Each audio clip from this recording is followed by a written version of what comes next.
This is Real News Media TV, coverage you can trust. Please like, share, subscribe, and hit the notification bell. Select all for daily news updates. Father and a son accused of beating St. Catherine policeman granted bail.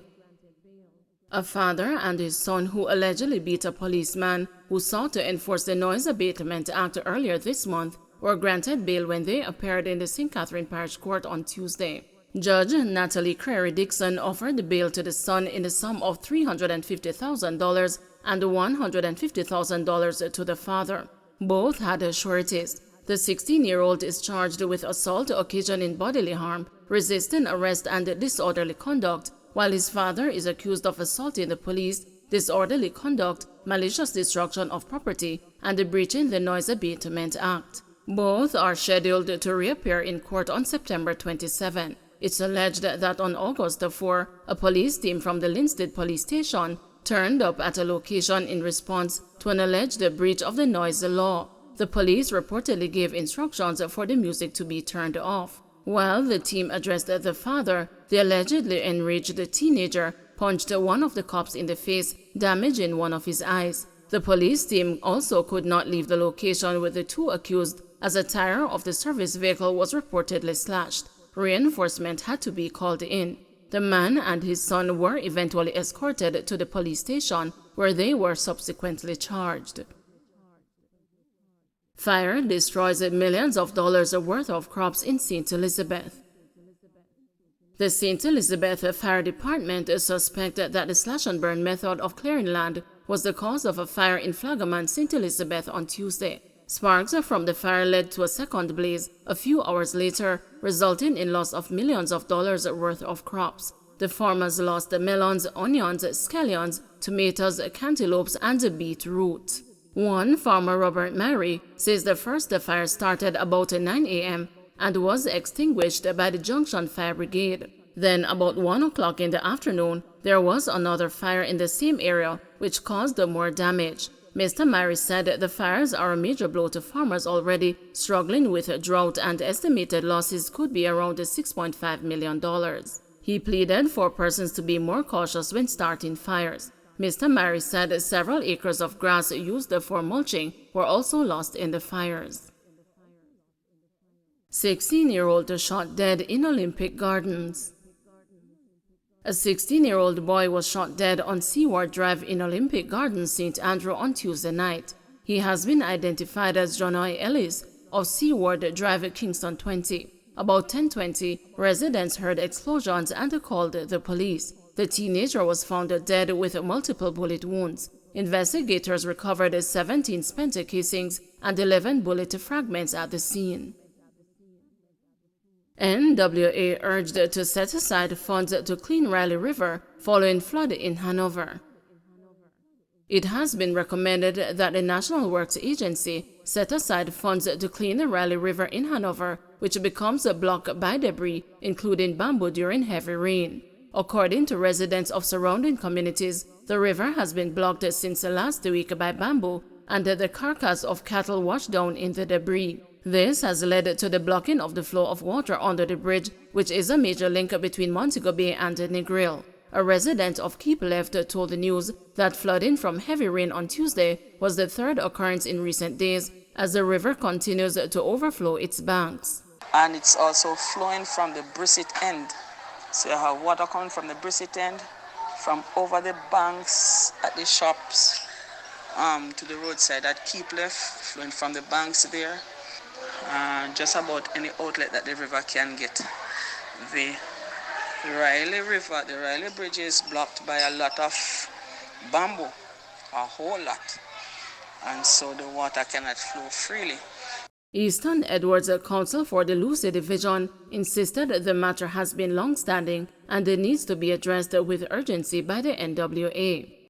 They keep saying to me that they have to take estimates, send it to Kingston, and have Kingston sort out the financial aspect of it.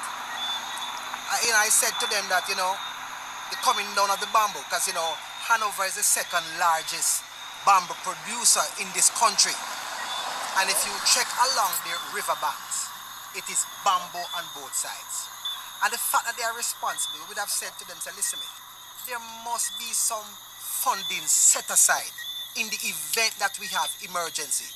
Speaking with the news on Tuesday night, NWA Western Region Community Relations Officer Janelle Ricketts said the bamboo issue is a perennial problem that is not easy to address. The news understands that Homer Davis, State Minister in the Office of the Prime Minister with responsibility for Western Jamaica, is to tour the area Wednesday with a Member of Parliament for Hanover Western, Tamika Davis.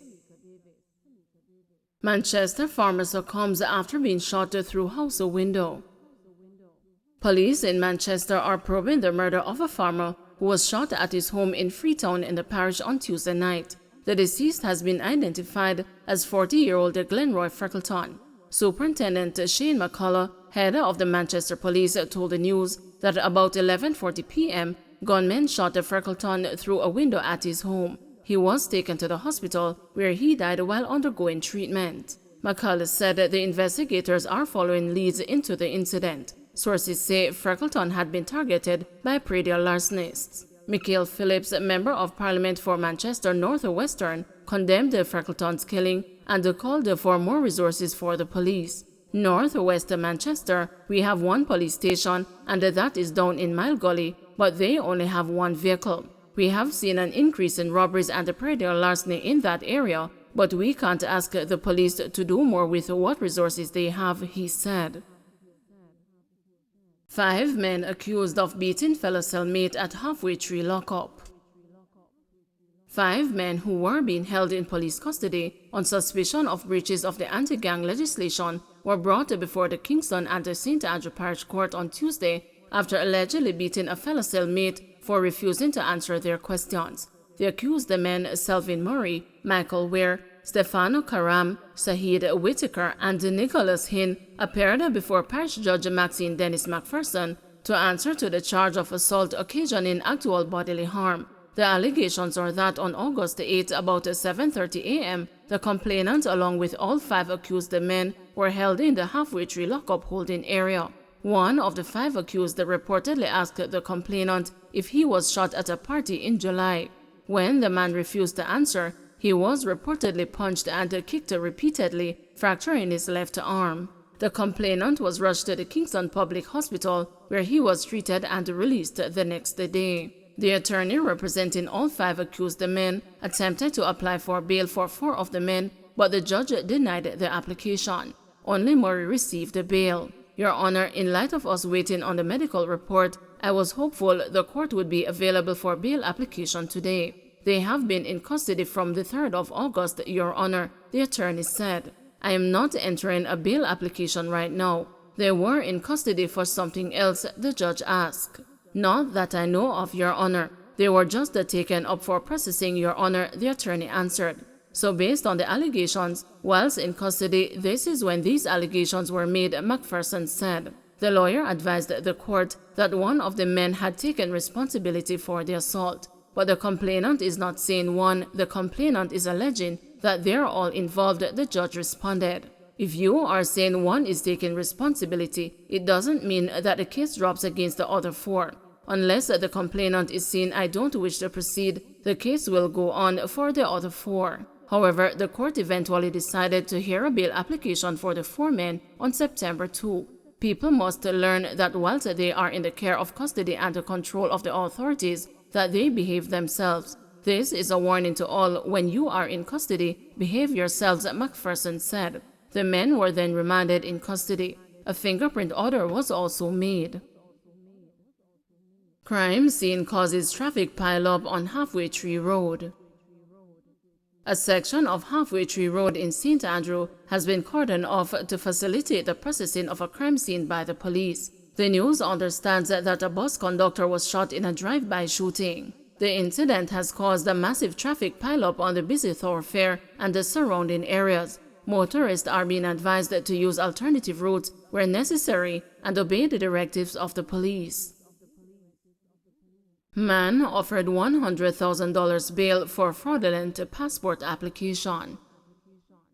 A man was offered bail in the sum of $100,000 when he appeared in the Kingston and the St. Andrew Parish Court on Tuesday for obtaining a passport using a different name. The accused, Kervan Revalio Cole, pleaded guilty to the charges of making a false declaration on a passport form and obtaining a passport by forged documents. According to court documents on Friday, July 29, the Passport Immigration and the Citizenship Agency found discrepancies with the passport form under the name Kervan Revalio Cole. It was suspected that the applicant fraudulently obtained a passport in 2003 under the name Kervan Roland McCullough. PICA reportedly found that there were 2 completed passport application forms in the name Kervan Revalio Cole and another in the name Kervan Roland McCullough with photographs attached.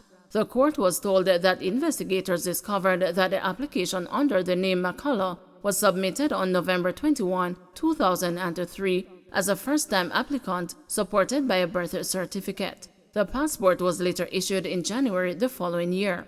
However, upon noticing the discrepancies, checks were reportedly made with the Registrar General's Department, but there was no record of that birth certificate. Cole was contacted by PICA's investigation and the surveillance unit on Tuesday, August 9. He was cautioned about the allegations and subsequently arrested and charged. After pleading guilty to the charges, Cole was advised to return to court on January 11, 2023 for sentencing. This is to facilitate the completion of a social inquiry report and a criminal record. A fingerprint order was also made. "Is anybody available to bail you?" Parish Judge Maxine Dennis McPherson asked the man. "Yes," he said. "I want to offer you bail and I want you to report to the police station. But you are going to stay in custody until someone comes to bail you," the judge said. Cole is required to report to the nearest police station on Mondays, Wednesdays, and Saturdays between 6 a.m. and 6 p.m. He was also ordered to surrender all travel documents. A stop order was also made.